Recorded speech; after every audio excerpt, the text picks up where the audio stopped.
এই কথা জানার পরেও তুমি এত দ্রুত দৌড় কেন দিলে?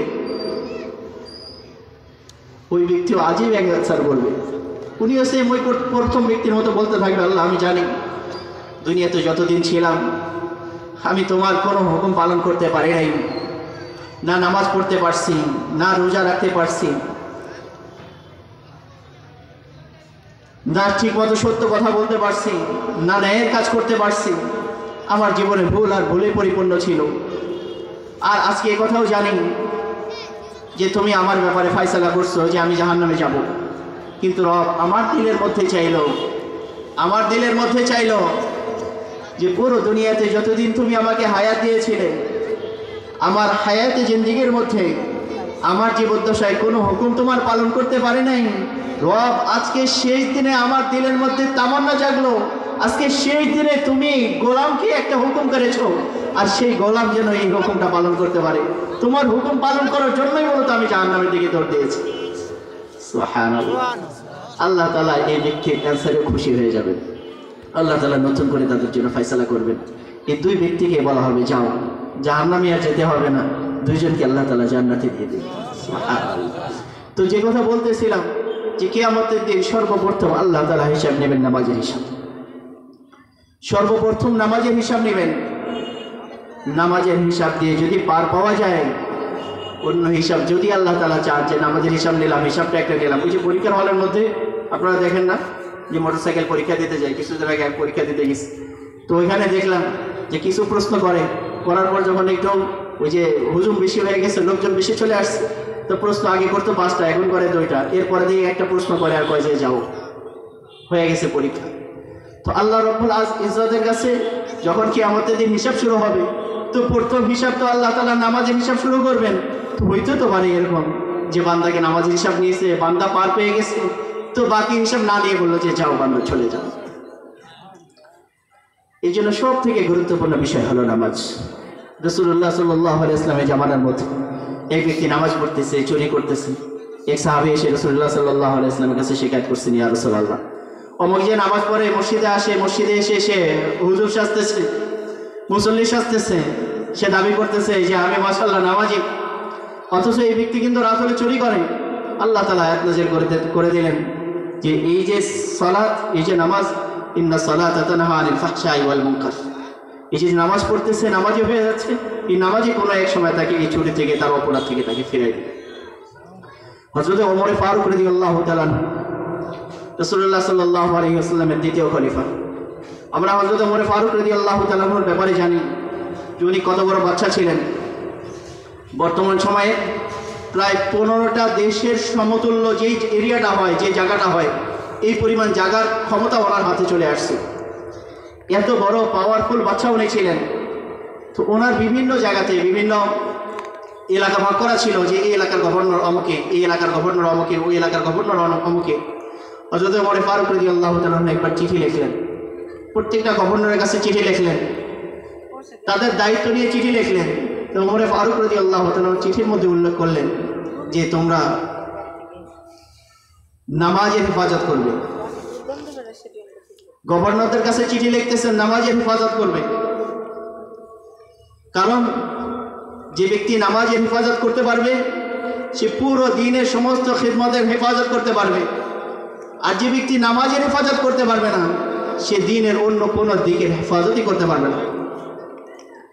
আমরা অনেক সময় ধোঁকার মধ্যে পড়ি, দুনিয়াবি কিছু চাকরি করতে গিয়ে, কিছু ব্যবসা করতে গিয়ে, সাংসারিক কিছু জিম্মাদারি যখন মাথার উপরে আসে, পারিবারিক কোনো জিম্মাদারি যখন মাথার উপরে আসে, তখন বলতে থাকি যে নামাজ তো পড়বো, একটু বিলম্ব করে পড়ি। এই বিলম্বটা করতে করতে করতে করতে অনেক সময় অবস্থা এমন হয়ে যায় যে নামাজ কাজাও করে ফেলি। আল্লাহ তাআলা আমাদেরকে মাফ করে দেন। এই জন্য আল্লাহ রাব্বুল আলামিন এই সূরার শুরুতে যেটা বলেছেন, ক্বাদ আফলাহাল মুমিনুন, মুমিনরা সফল। সফল কারা? আল্লাযীনা হুম ফি সালাতিহিম খাশিউন, যারা নামাজের মধ্যে খুশু অবলম্বন করবে। তো বললাম খুশু এক জিনিস, খুজু এক জিনিস। এত সময় যে আলোচনাটা হচ্ছিল এটা হলো খুজু, রুকুকে তার আদব সহকারে আদায় করা, সিজদাকে তার আদব সহকারে আদায় করা। এক কথায় নামাজের যত রুকুন আছে এই রুকুনগুলোকে তার আদর্শ করে আদায় করা, এটা হলো খুজু। আরেকটা হলো খুশু। খুশু হলো দিলের রুজহানকে রবের দিকে ফেরায় নেওয়া নামাজের মধ্যে, দিলের রুজহানকে রবের দিকে ফেরায় নেওয়া। রাসূলুল্লাহ সাল্লাল্লাহু আলাইহি ওয়াসাল্লাম হাদিসের মধ্যে বলেন, তুমি নামাজ পড়ো এমন ভাবে কাআন্নাকা তারাহু, কেমন যেন তুমি তোমার রবকে দেখতেছো। ফাইন লাম তাকুন তারাহু ফাইন্নাহু ইয়ারাক, যদি তোমার দিলের হালাত, দিলের অবস্থা এমন করতে তুমি সক্ষম না হও যে তুমি তোমার রবকে দেখতে পাও, তবে কমপক্ষে এতটুকু ধারণা তুমি করো যে তুমি তোমার রব তোমাকে দেখতেছেন। তুমি নামাজের মধ্যে তোমার দিলকে এমন করার চেষ্টা করো যে তুমি তোমার রবকে দেখতেছো। আর বান্দা এটা যদি সম্ভব না হয়, তাহলে কমপক্ষে তুমি এতটুকু ধারণা করো যে তোমার রব নিশ্চয়ই তোমাকে দেখতেছেন। তুমি যখন কিরাত করো, তোমার রব তোমার কিরাতকে শুনতেছেন। তুমি যখন ফাতিহার তিলাওয়াত করো, তোমার রব তোমার ফাতিহার তিলাওয়াত শুনতেছেন। তুমি যখন জবান দিয়ে বলো আলহামদুলিল্লাহি রাব্বিল আলামিন, তোমার রব আলহামদুলিল্লাহি রাব্বিল আলামিনের উত্তর দিচ্ছেন হামিদানি আবদি, বান্দা আমার প্রশংসা করেছে। তুমি যখন আর রহমানুর রহিম বলো, তখন রব উত্তর দেন। তুমি যখন মালিক ইয়াউমিদ্দিন বলো, তখনও রব উত্তর দেন। তুমি যখন ইয়াকা না'বুদু ওয়া ইয়াকা নাস্তাঈন বলো, তখনও রব উত্তর দেন। তুমি যখন ইহদিনাস সিরাতাল মুস্তাকিম বলো, তখনও রব উত্তর দেন। সিরাতাল লাযীনা আন'আমতা আলাইহিম গায়রিল মাগদুবি আলাইহিম ওয়ালাদ-দাল্লিন যখন বলো, তখনও তোমার রব উত্তর দেন। বান্দা তুমি যখন কিরাত পড়ো, তখনও তোমার রব শোনেন। তুমি রুকুর মধ্যে যখন সুবহানা রাব্বিয়াল আ'লা সুবহানা রাব্বিয়াল আযীম সিজদার মধ্যে পড়ো, তখনও তোমার রব তোমাকে শোনেন। তুমি যখন তাশাহুদ পাঠ করো, তখনও তোমার রব তোমার তাশাহুদকে শোনেন। যখন তুমি নামাজের মধ্যে দরুদ ইব্রাহিম পড়ো, তখনও তোমার রব তোমার দরুদ ইব্রাহিমকে শোনেন। তুমি নামাজের মধ্যে যখন সূরায়ে দোয়ায়ে মাসুরা পড়ো, তখনও রব তোমার দোয়ায়ে মাসুরাকে শোনেন। নামাজের মধ্যে তোমার দিল কি নামাজের মধ্যে আছে নাকি তোমার ব্যবসা প্রতিষ্ঠানের মধ্যে আছে, এটাও রব খেয়াল করেন। তুমি নামাজের মধ্যে তুমি চাকরির ভিতরে আছো নাকি তুমি নামাজের ভিতরে আছো, এটাও রব দেখেন।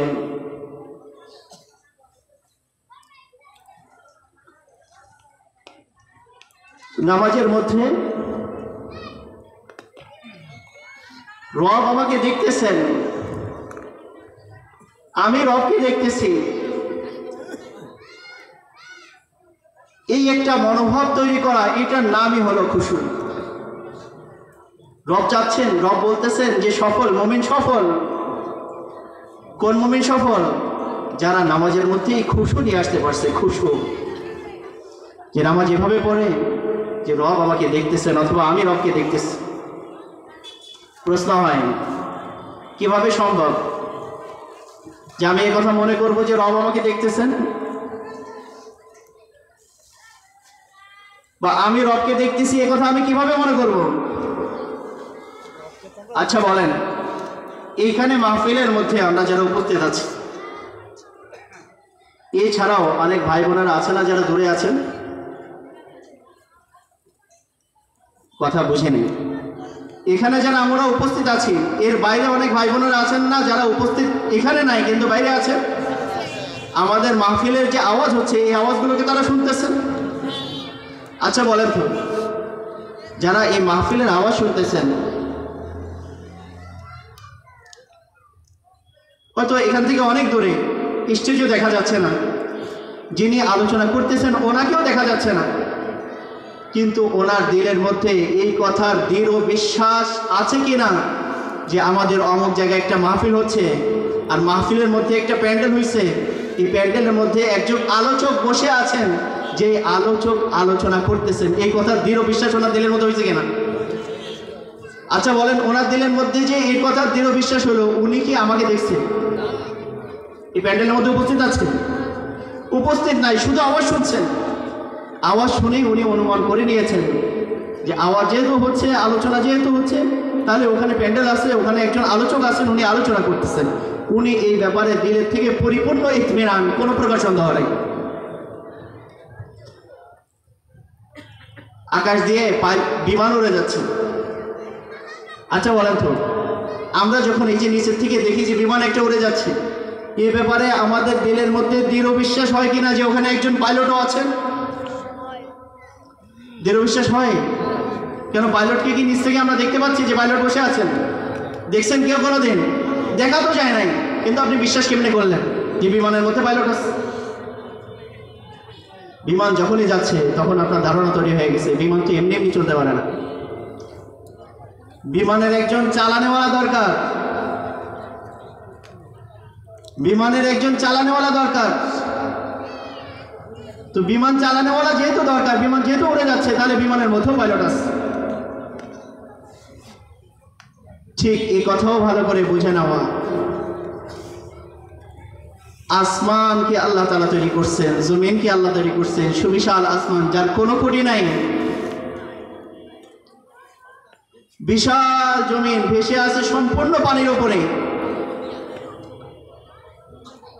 আপনি মাটিকে কোনো জায়গায় পানির মধ্যে রাখেন, দেখেন কত সময় তাকে স্থির রাখতে পারেন। আল্লাহ তাআলা পানির উপরে মাটিকে ভাসায় রাখছেন, লড়াচড়া যেন না করে পাহাড় স্থাপন করে দিচ্ছেন পেরেক স্বরূপ। নিয়মিত সূর্য উঠাচ্ছেন, পূর্ব দিকে পশ্চিমে ডুবাচ্ছেন, গতি চেঞ্জ হয় না। অক্সিজেনকে আল্লাহ তাআলা বহাল রাখছেন। 2 মিনিটের জন্য এখন পৃথিবী শুরু করার পর থেকে আল্লাহ তাআলা বন্ধ করেন নাই।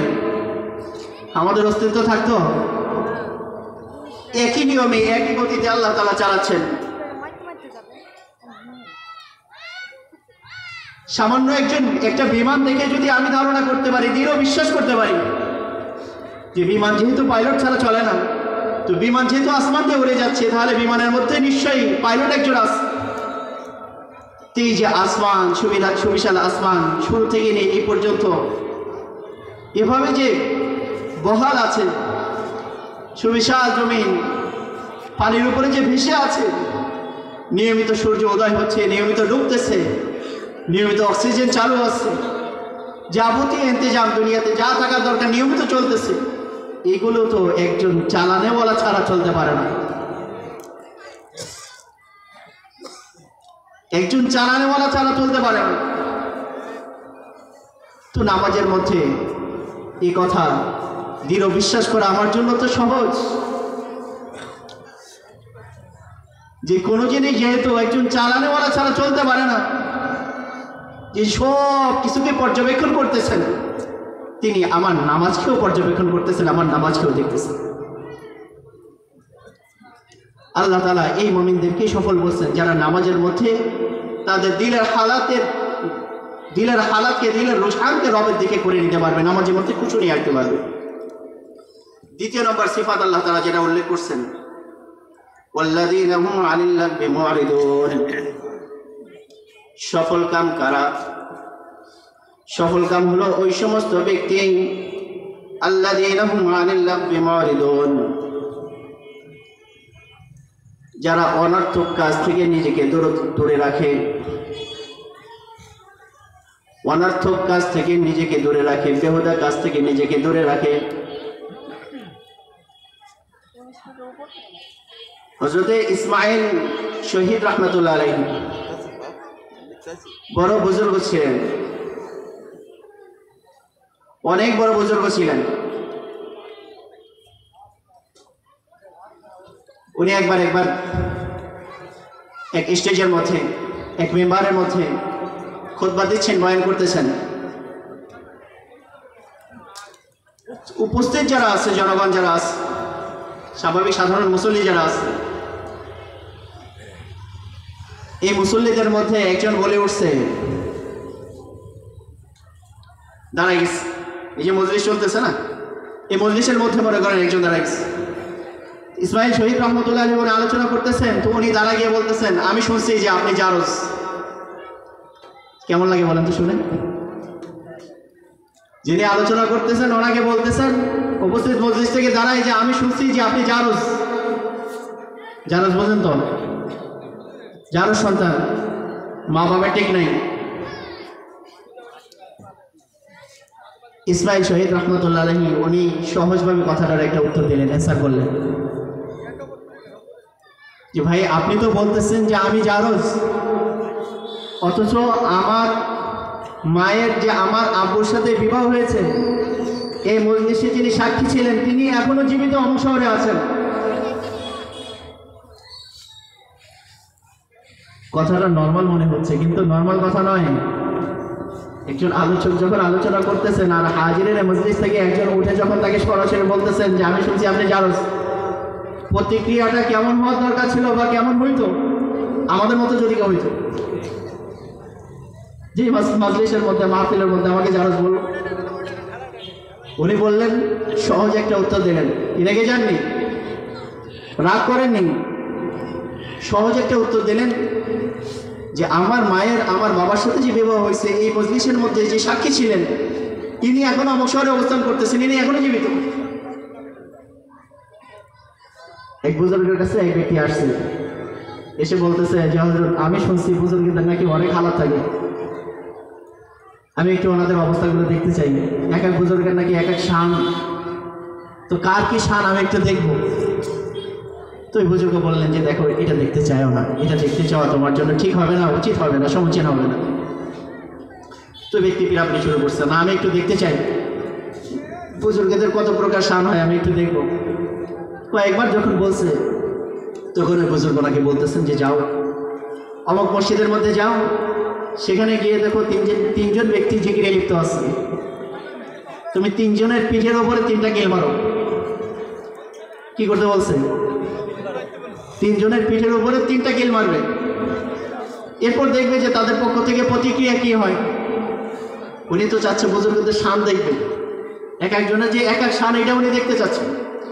তো উনি ওই মসজিদে গেছেন, যাওয়ার পরে দেখতেছেন হ্যাঁ ঠিকই মসজিদের মধ্যে 3জন ব্যক্তি অবস্থান করতেছেন এবং তিনজনই জিকিরে লিপ্ত। তো উনি আসতে গিয়ে একজনের পিঠের উপর দিছে কিল একটা। তো যার পিঠের উপর কিল দিছে উনি উঠে ওনারও কিল একটা দিচ্ছে, দিয়ে আবার জিকির শুরু করে দিচ্ছে, কিচ্ছু বলে না। আশ্চর্য বিষয়, উঠে ওনার ওপরে একটা কিল দিয়ে বাস উনি আবার জিকির শুরু করে দিচ্ছে। এবার এই ব্যক্তি গেছে দ্বিতীয় ব্যক্তির কাছে, দ্বিতীয় ব্যক্তির পিঠের উপরে দিচ্ছে একটা কিল। এই ব্যক্তিকে কিল দেওয়ার পর ইনি পিছনে দাঁড়ায় আছেন, উনি দেখলেন যে দ্বিতীয় ব্যক্তি কিল তো দিলাম, কোনো প্রকার অনুভূতি ওনার মধ্যে দেখা যায়নি। উনি যেভাবে আগে জিকির করতেছিলেন এখনো সেভাবে জিকির করতেছেন, কোনো প্রকার লড়াছড়া নাই। এরপরে এই ব্যক্তি গেছে তৃতীয় ব্যক্তির কাছে, তৃতীয় ব্যক্তির পিঠের মধ্যে দিচ্ছে কিল একটা। এনার পিঠে যখন একটা কিল দিচ্ছে তো এই ব্যক্তি ঘুরে বসছে, ঘুরে বসে উল্টা যিনি কিল দিচ্ছেন ওনার হাতকে ধরছেন, খুব বিনয়ের সাথে বলতেছেন যে ভাই আপনার হাতে ব্যথা পাননি তো, আপনার কষ্ট হয়নি তো। ব্যক্তি ফিরে আসছে ওই বুজুর্গের কাছে, বুজুর্গ ওনাকে জিজ্ঞাসা করলেন যে আপনি মসজিদে গেছিলেন? তো বলতেছে যে হ্যাঁ গেছিলাম। 3জনকে পাইছেন? হ্যাঁ পাইছি। 3জনের পিঠের ওপর যে কিল দিতে বলছিলাম 3জনকে কিল দিচ্ছেন? বলছে 3জনকে কিল দিছি। বলছে কি প্রতিক্রিয়া কি পাইলেন? তো উনি শোনাইছে যে একজনকে কিল দিলাম, উনি উঠে আমার একটা কিল দিচ্ছে, আর কিছু বলে নেই। দ্বিতীয়জনকে কিল দিলাম, ওনার কোনো ভরকবি দেখলাম না, উনি যেভাবে আগে জিকির করতেছিলেন সেভাবেই জিকির করতেছে। তো তৃতীয় ব্যক্তিকে যখন কিল দিলাম উনি উল্টা ফিরে দাঁড়াইছেন, ফিরে বসছেন। তো ফিরে বসে উল্টা আমারে বলতেছে যে ভাই আপনার হাতে ব্যথা পান নাই তো, আপনার কষ্ট হয় নাই তো। তো বুজুর্গ শুনাইলেন, শোনেন প্রথম যে ব্যক্তি যাকে আপনি কিল দিচ্ছেন সে উঠে যে আপনাকে আরেকটা কিল দিল, অন্য কোনো কথা তো বলে নাই, বলে না কোনো কথা বলে নাই। কথা না বলার পিছনে কারণ যেটা ছিল সেটা হলো উনি চাচ্ছিলেন না যে ওনার সময়টা নষ্ট হোক অন্য কোনো কাজের মধ্যে, বেহুদা কোনো কাজের মধ্যে ওনার সময়টা নষ্ট হয়ে যাক। বাকি উনি যে উঠে আপনাকে একটা কিল দিচ্ছেন কেন? অনেক সময় এরকম হয়, বুজুর্গানে দিন যারা আছেন, আল্লাহর ওলি যারা আছেন, এনাদেরকে যদি কেউ কষ্ট দেন, তেনারা যদি উত্তর না দেন, কোনো অ্যান্সার না করেন, প্রতিশোধ না নেন, আল্লাহ রব্বুল আলামিন এটাকে সহ্য করতে পারেন না। যে ওই বুজুর্গকে কষ্ট দিয়েছেন, আল্লাহ তাআলা ওই ব্যক্তিকে কষ্ট দেওয়া শুরু করে দেন। মান আদালি ওয়ালিয়ান ফাকাদ আদানতুহু লিল হারবি, মান আদালি ওয়ালিয়ান ফাকাদ আদানতুহু লিল হারবি। যে ব্যক্তি আমার দোস্তের সাথে, আমার বন্ধুর সাথে, আমার কোনো ওলির সাথে বেয়াদবি করবে, দুশমনি করবে, আমি তার বিরুদ্ধে যুদ্ধের ঘোষণা করলাম। এই ঘোষণা রব্বুল ইজ্জত। আল্লাহর কোনো ওলির সাথে যদি কেউ দুশমনি করে, তার সাথে আল্লাহ তাআলা নিজে যুদ্ধের ঘোষণা করতেছেন। কত বড় ভয়ঙ্কর বিষয় হতে পারে আল্লাহ তাআলা যদি কোনো বান্দার সাথে যুদ্ধ ঘোষণা করেন। বান্দা তো কিছুই না। তো ওই বুজুর্গে শোনাইলেন যে প্রথম যে ব্যক্তি আপনাকে কিল দিল, আর কোনো কথা বলে নাই। কথা না বলার পিছনে কারণ ছিল উনি ওনার সময়কে নষ্ট করতে চান নাই, আর আপনাকে কিল এর জন্য দিয়েছেন যেন আল্লাহ তাআলার আযাব, আল্লাহ তাআলার শাস্তি আপনার উপরে নেমে না আসে। আল্লাহ তাআলা যেন আপনাকে শাস্তি দেওয়া শুরু করে দেন। আপনার ভালোর জন্য, আপনার মঙ্গলের জন্য বুজুর্গ উঠে আপনাকে একটা কিল দিচ্ছে। দ্বিতীয় যে ব্যক্তি, যার মধ্যে কোনো প্রকার ভ্রুক্ষেপই ছিল না, তো বুজুর্গ শোনাইলেন যে ওনার কাছে সময়ের মূল্য এত বেশি ছিল, ওনার কাছে সময়ের হেফাজতের মূল্য এত বেশি ছিল যে উনি চান নাই যে তাকে কেউ পিছন থেকে একটা কিল দিল, আর এই কিল দেওয়ার কারণে সে আপনার পিছনে কিছু সময়কে নষ্ট করে ফেলবেন। এটা হলো ওই ব্যক্তির মতো উদাহরণ। একজন ব্যক্তিকে একজন বাচ্চা ডাকছেন। বাচ্চা ডাকছেন কেন? আজকে তাকে বড় আকারে পুরস্কৃত করা হবে। আচ্ছা, যাকে ডাকা হইলো বড় আকারে বাচ্চা পুরস্কৃত করবেন এর জন্য, সে তো মহা খুশি। কি বলেন, আমাদেরকে ডাকলে আমরা কেমন খুশি হইতাম যে আজকে আমাকে বড় আকারে করে উপঢৌকন দিবে। এদিক দিয়ে অবস্থা এমন হইল যে বাচ্চা একটা সময় বেঁধে দিছে যে এই সময়ের মধ্যে আসবে, আর সেই সময় একেবারে শর্ট হয়ে গেছে। তাকে দ্রুত বাচ্চার কাছে পৌঁছাইতে হবে, কারণ উপঢৌকন দিতে হবে, তো দামি উপঢৌকন দেবে আছে। সময় শর্ট, খুব দ্রুত যেতে হচ্ছে, সময় নাই। এখন যদি ওই ব্যক্তি তাকে পথের থেকে খুব বিরক্ত করলো, আর সে যদি প্রতিউত্তর করতে যায়, প্রতিশোধ নিতে যায়, যে সময়টা চলে যাবে, এই সময়টার কারণে বাচ্চার কাছে যে নির্দিষ্ট সময় যাওয়ার দরকার ছিল সে তো নির্দিষ্ট সময় যেতে পারবে না, কারণ বড় পুরস্কারের ঘোষণা আছে। এই বড় পুরস্কারকে সে হাতছাড়া করতে চায় নাই, যার কারণে পথ থেকে যদি কেউ তাকে বিরক্ত করে তার দিকে সে তাকায় নাই। দ্বিতীয় যে বুজুর্গ, এই ব্যক্তি তো আল্লাহ তাআলাকে চাচ্ছেন এবং আল্লাহ তাআলাও তার ব্যাপারে পুরস্কারের ঘোষণা করছেন।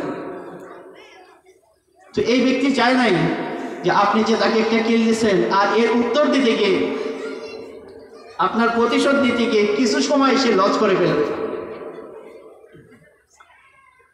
তৃতীয় যে ব্যক্তি, তৃতীয় যে বুজুর্গ, যাকে কিল দেওয়ার পরে ওই যে সে আবার উল্টা ঘুরে হাত ধরে বলতেছে যে ভাই আপনি কষ্ট পান নাই তো।